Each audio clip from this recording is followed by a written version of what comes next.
Namaste, Samaste.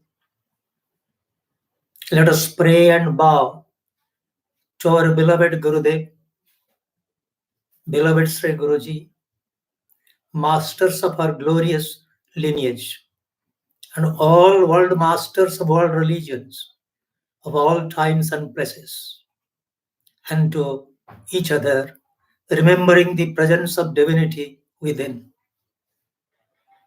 Friends, we are still in the midst of a crisis, a global crisis. This is nothing new. Coronavirus may be new, but a global crisis not new. If you dive deep into the history, both the written and unwritten pages of the history of the twilight stages of the world civilization, you will find there's always a crisis, always a war, always a class, always a struggle. Sri Guruji used to say, life is a struggle. Life is a struggle for existence leading to prosperity. Life is a struggle leading to spiritual evolution, to salvation, to reach salvation. To this we call Mahabharata. If you look to your own personal life, your society, your world today, you will find in everybody's heart, in everybody's home, in everybody's homeland, there's a continuous celebration of a mini Mahabharata. There is a class, there's a controversy, there's a conspiracy, and always there's a crisis, one after the other. As the waves in that of a great sea comes one after the other. But this Mahabharata is being conducted on very beautiful way, brilliant way, and a serious way also. And this Mahabharata is fought between two sets of ideas, two sets of imaginations, two sets of inclinations, two sets of ideologies, two sets of individuals, and two sets of religions, two sets of philosophic expressions. This is a beauty. This is the beauty of this class between the two sets of the dualities. Where there's a creation, there is a duality. If there's no duality, there's no creation. Much before to the creation, there is a single, sublime, absolute one. But when the creation was there must be one side and the other side. Bipolarities. To look into this situation, one day Sri Guruji was explaining us, in the mankind today, in the mankind yesterday, and in the mankind tomorrow, there will be two sets of people. Quoting from Mahabharata, chapter 1 itself, he said, Duryodhana manyumayo mahadrumaha skandha karna sakunitasya saka dussasana pushpapale samruddhe moolang raja dhritarashtraha amanishi. He explained that in the Mahabharata, in that historic situation of the ancient, very ancient time of India, there are two sets of brothers, led by their eldest brother, 100 brothers, led by Mr. Duryodhana, followed by 99 brothers of himself. Duryodhana is a man of pride, man of vast range of expectations, vast range of ego, jealousy, envy, pride, prejudice, and whatnot. An incarnation of evil design, evil desires, evil demands, evil dreams. Duryodhana. The trunk of the body was Karna, very beautiful one, brilliant one. All the five brothers they had, all the virtues, all the beauties, all the truth they had, that was there It is a very beautiful symbol in the life of that of Karna. But he was dedicated to the cause of the growth of protection of this bad tree that is called Duryodhana, full of poison, full of venom, full of violence. He was the tree, a trunk of the tree, Shakuni Tasya Saka. And the king of Gandhara, the uncle of Duryodhana, that was the branch, the branches of the tree, his networks of conspiracy and evil design. That were the branches of the tree. Dushasana, symbolizing 98 brothers, including himself and that of Duryodhana, thus 100 brothers. Dushasana Pushpa Phale Samruddhe. This Dushasana and his brothers, they were the flowers, they are the fruits of that devil tree. Devil the tree.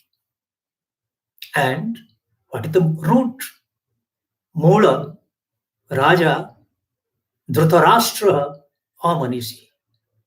The root of this such a poisonous tree was the king, the blind king himself.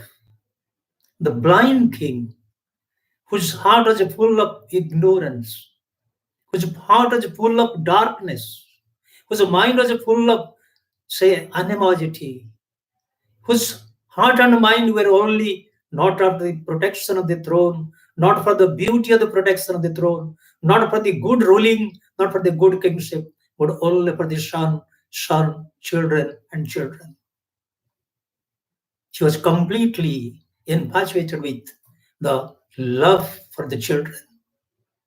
His love for the children had a primacy over the truth for which the throne was bringing glory to the dynasty that is called the Bharat race. He was blind. He was born blind and was blind, in fact, from the point of view of his decisions, from the point of view of his attachment. He was not attached to the royal kingship. He was attached to the children. Significantly, Duryodhana, the eldest son of himself. This is how Sri Guruji said, one class of people, they were born to achieve, pursue goals of an evil life. The devil designated within them. Another tree, pious, pure, perfect, beautiful. Yudhishthiro Dharmavayo Mahadrama. That Yudhishthira, the eldest of the 5 brothers, he was an incarnation of virtue, incarnation of love, incarnation of justice, incarnation of fair play, purity and perfection, to important aspects of life. His life was dedicated to truth, to religion, to philosophic finalities that the Upanishads do vouchsafe. The Dhanurdhari, the holder of the Gandiva bow, the holder of the Gandiva bow, beautifully skilled in the skill of the archery, also in yoga. 2 things are there in the personality, in the life, and also the expectations of the goals of Sri Arjuna to achieve salvation in yoga, to protect the kingdom, the gift of the Father to themselves through the ordinance and the captaincy of their elder brother, Mr. Yudhishthira, the king, Dharma Raja, the epitome of righteousness, virtues in life. And Bhimasena, the second brother, he was the Sakha, the branches of the tree. Bhimasena, the son of Marutati, god Ayar. He was a breath master. Yoga. Again comes yoga. Bhimasena was the branches. There's no network of evil design, but a network of protection, love, compassion, affection given to the subjects, given to the people, given to the kingdoms affiliated and allied to them. Bhimashena. He was the branches. Madri Sutau Pushpa Phale Samruddhi. The two sons of Madri, adopted by Kunti and Pandu, Nakula and Sahadeva, the beautiful lads. They were the fruits and flowers of this tree of victory, tree of joy, tree of compassion, tree of truth and non-violence. And who was the root? Root himself, the Brahman, in shape of a human being in incarnation, for the cause of the restoration of virtues, for the restoration of the divinity, when there was a gradual fall, decline in the righteousness, and rise of the evil power, evil thought, evil imagination, and evil war. Moolam Krishna, Brahmancha, Brahmanascha.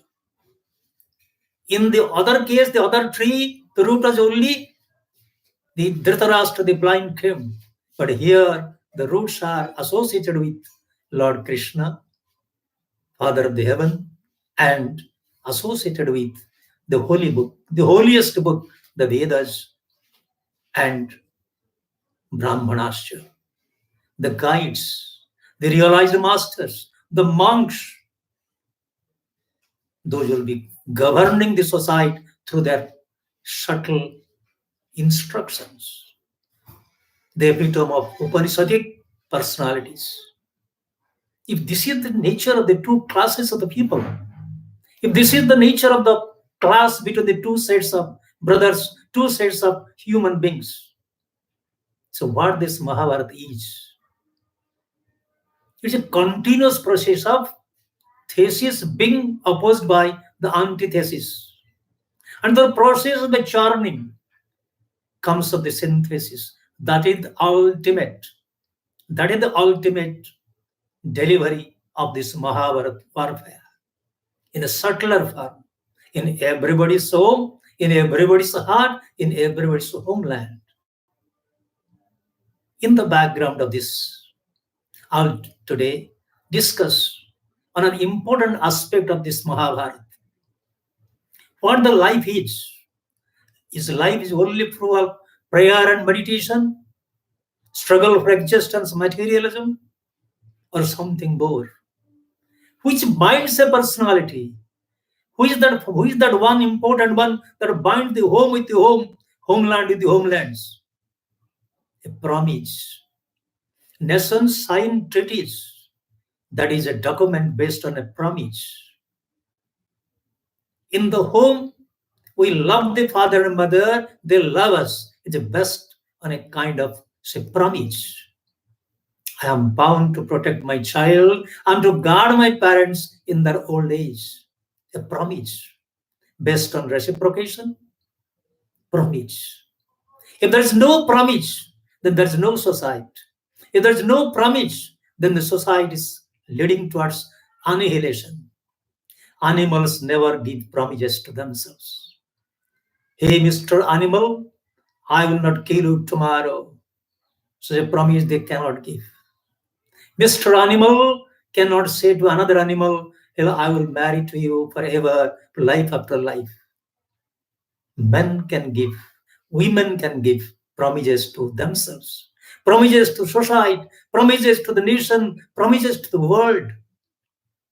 Because they are civilized, they are truthful, so they want to provide a world based on truth and love, non-violence, only to promise. Practice of yama, practice of niyama is based on a promise. I will observe the 5 sets of rules of yama for bringing about a beautiful society. That's my personal promise. I am bound to this kind of rules of the state because it's my promise. I want to practice, I want to be a good man. then I will practice the niyama. Promise. I enter the Hariharan, the Gurukulam. I enter the school, this academy of spirituality with a promise. My master, I surrender here. All my personal will, all my personal ego, all my identity, I promise. Lead me, kindly light. That is my promise. That is my prayer. In this background of Mahabharata, the story of humanity, or significant, I can say, history of a section of humanity living in those days in the Indian peninsula. I thank modern researchers, modern scholars, those who dive deep into the past unwritten and the written aspects of history of the world, and they find out pearls of events of history that can inspire this generation and the coming generation. They discover the heroes of the history, heroes of the past, whose life and teaching can inspire today me, myself, yourself, and our children, our grandchildren, and thus way the succeeding generations. Promise. In the light of this say, perspectives, let us analyze what a promise and what a hero gave a promise and how he did cast, again recast the shape of the society of the then India. Then 5-6 minutes, then we'll analyze the nature and character of promise before I come to a close. There's a king named Santanu leading his people with love, dwelling the city of Hastina. One day, king visiting the banks of Jamuna came across a beautiful damsel, Satyavati. Mind said, love at first glance, at first sight. He approached the guardian of the girl. Can I marry this damsel? The guardian of the girl said, there's no objection, but there is a condition. What that? The child of my Satyavati shall be the only one to ascend to the throne of yours. Shantanu the king had a beautiful and a brilliant royal boy, young man called Devabrata, incarnation of love, incarnation of strength, incarnation of truth and vigor. How could he deny him his ascendancy to the throne, his right to ascend to the throne? He comes away and silently suffers from not being married to that great, beautiful damsel named Satyavati.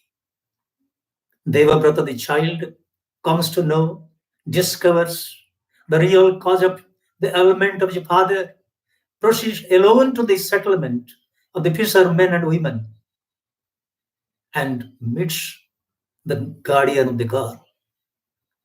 I am the king of them, I am the son of the bring out a settlement with you.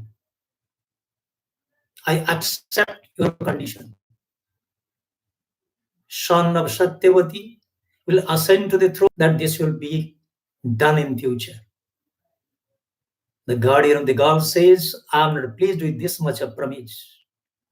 If you will marry, your children and the children of Satyavati may fight for the sake of the throne.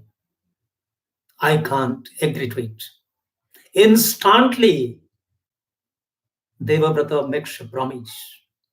I will not marry, I shall have no children, and I shall protect the sons of Satyavati to become the in charge of the throne, and I will guard them forever.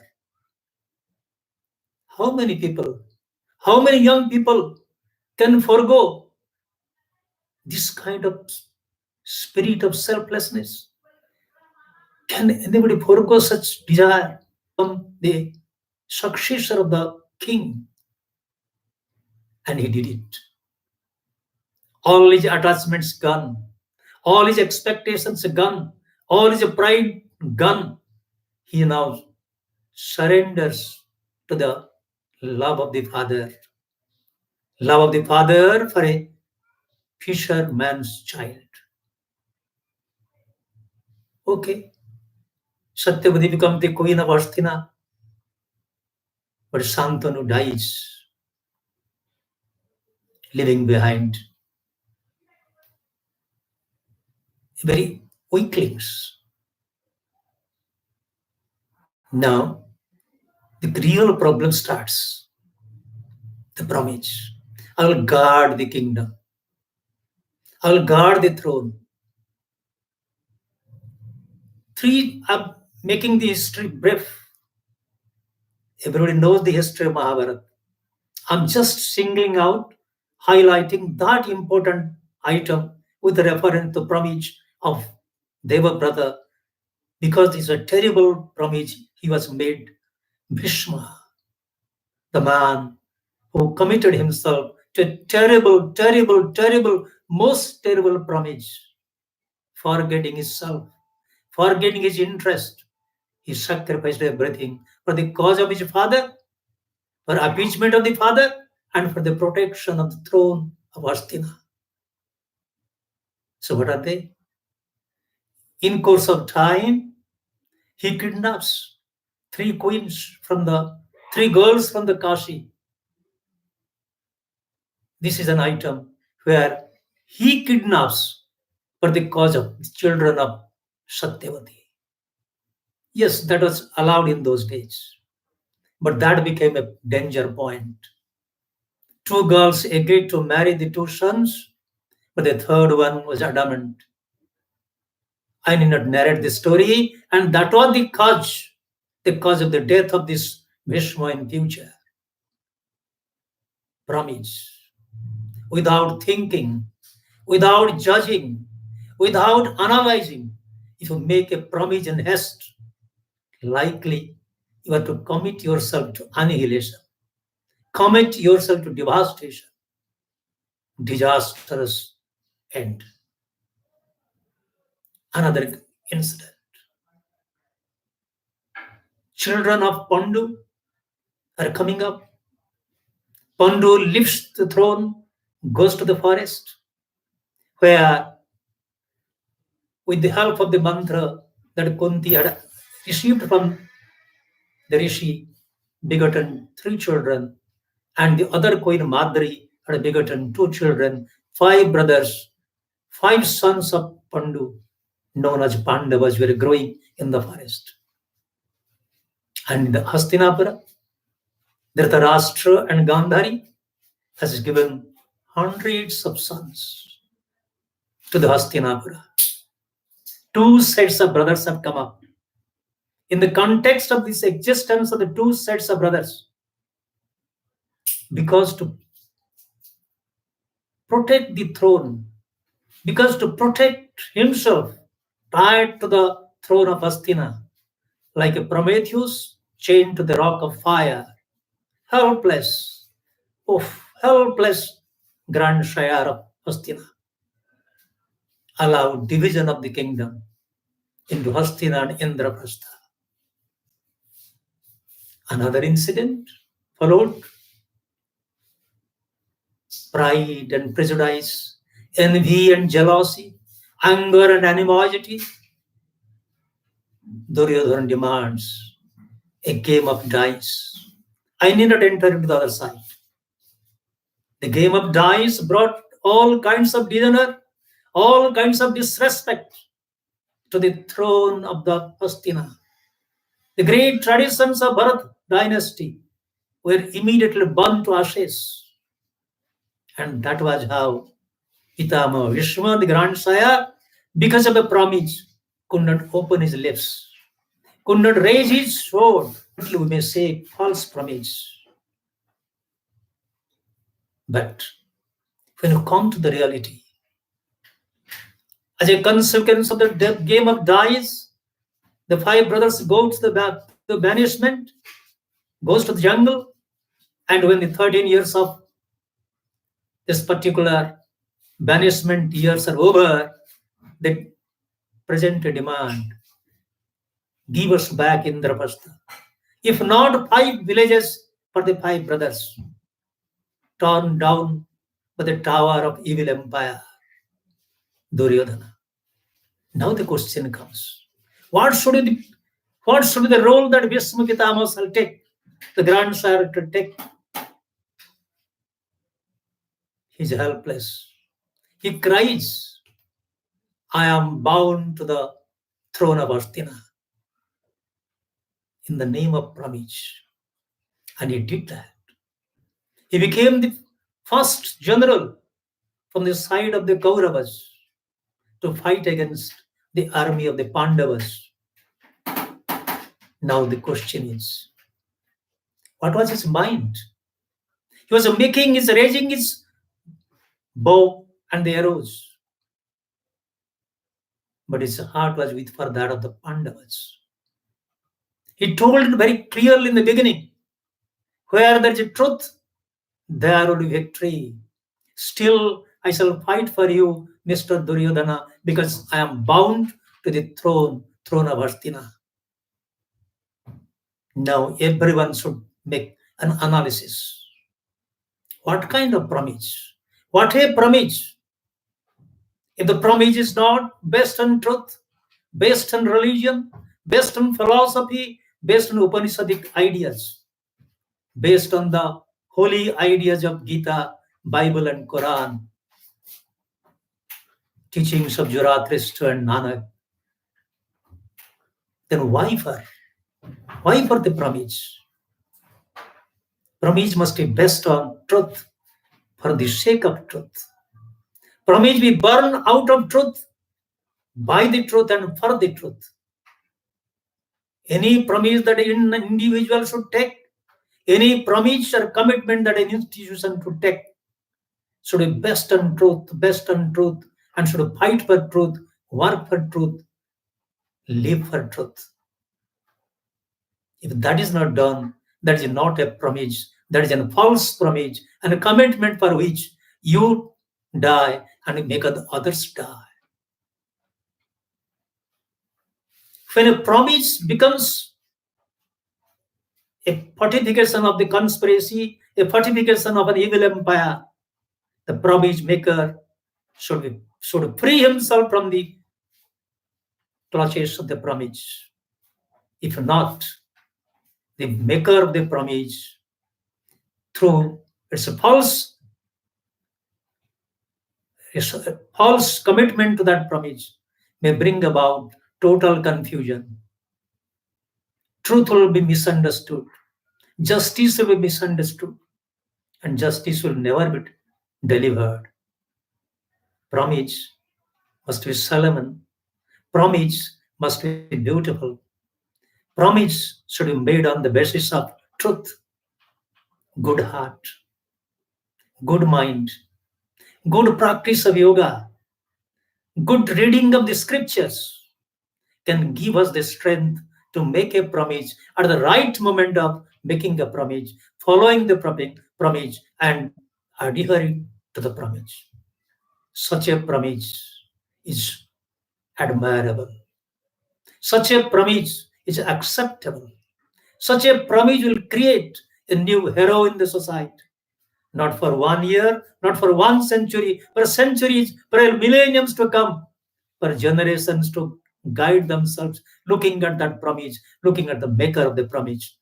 Let us promise to bow and pray to beloved Gurudev and practice Kriya every day, morning and evening, or little more.